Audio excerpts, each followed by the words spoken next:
பிஸ்மில்லாஹிர் ரஹ்மானிர் ரஹீம். அல்ஹம்துலில்லா வல் ஆக்கிபத்தில் முத்தகீன். என் அன்புமிக்க அல்லாவின் நல்லடியார்களை உங்கள் அனைவருக்கும் அல்லாவுடைய சாந்தியும் சமாதானம் உண்டாவதாக என்று கோரிக்கொண்டு சூறாக்களின் சிறப்புகளை பற்றி நான் பேசலாம் என்று இருக்கிறேன். அந்த வகையிலே முதலில் நான் ஆரம்பிக்க இருப்பது யாசின் சூறாவின் சிறப்பு. யாசின் மிகவும் சிறப்பு வாய்ந்த ஒரு சூறா. யாசின் என்றால் மனிதர்கள் என்று பொருள். அதனுடைய பொருளை குரானின் பொருளை நீங்கள் ஓதி பாருங்கள்.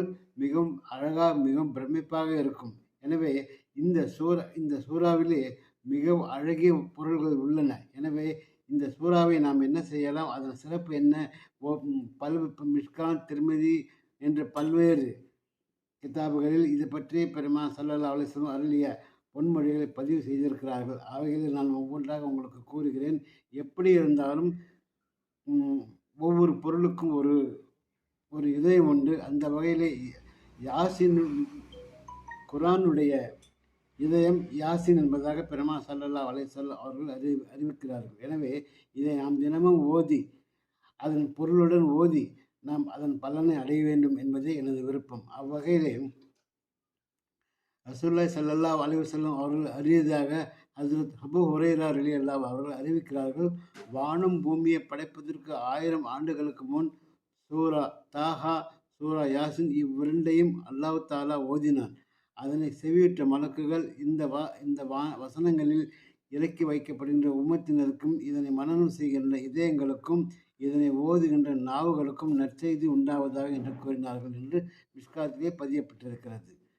அடுத்து நபி ஸல்லல்லாஹு அலைஹி வஸல்லம் அவர்கள் அறியதாக இப்னு யஸார் ரலியல்லாஹு அவர்கள் அறிவிப்பதாவது, சூரா யாசின் குரானின் இதயமாகும். மறுமை வாழ்வு நாடி இதனை ஓதுபவர் பாவங்கள் மன்னிக்கப்படுகின்றன. இதனை மரணம் சமீபத்தவர்கள் அருகில் ஓதுங்கள் என்பதும் கூறியிருக்கிறார்கள்.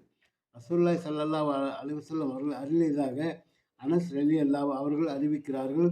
ஒவ்வொரு பொருளுக்கும் ஒரு இதயம் இருக்கிறது. குரானின் இதயம் சூரா யாசின் ஆகும்.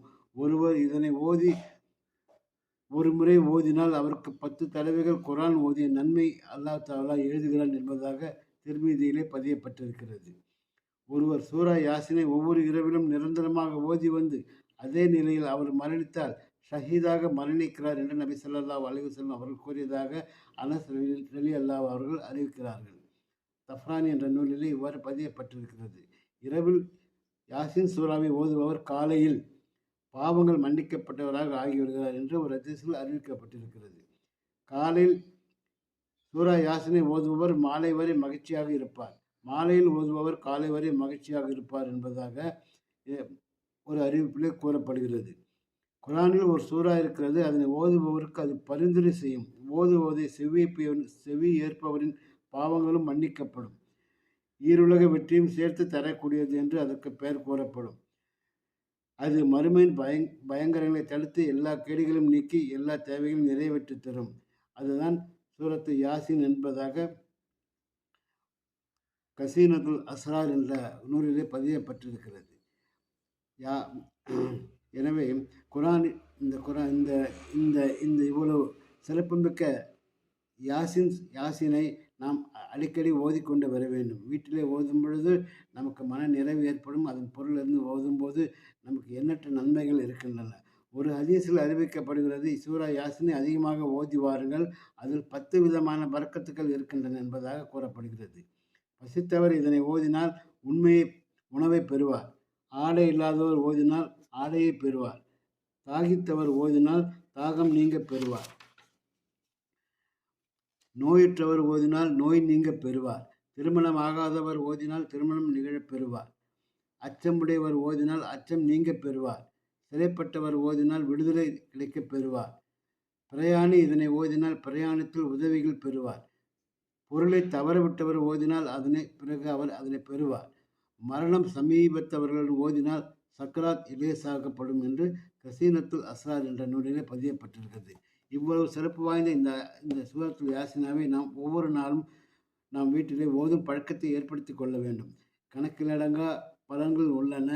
நம் மன நிறைவை தரும் இந்த சூரா யாசினை, குரானின் இதயம் என்று போற்றப்படும் இந்த யாசினை ஒவ்வொருவரும் ஓதி பயன்பெற வேண்டும் என்பதே எனது விருப்பம். எனவே இதனை நீங்கள் கேள்வியுறும் நீங்கள் ஒவ்வொருவரும் உங்கள் குடும்பத்திலே ஓதி வாருங்கள். உங்கள் குடும்பத்தினரை ஓதும்படி தூண்டுங்கள்.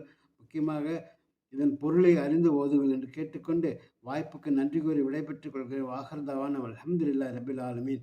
அஸ்ஸலாமு அலைக்கும் வரஹ்மத்துல்லாஹி தஆலா வபரகாத்துஹு.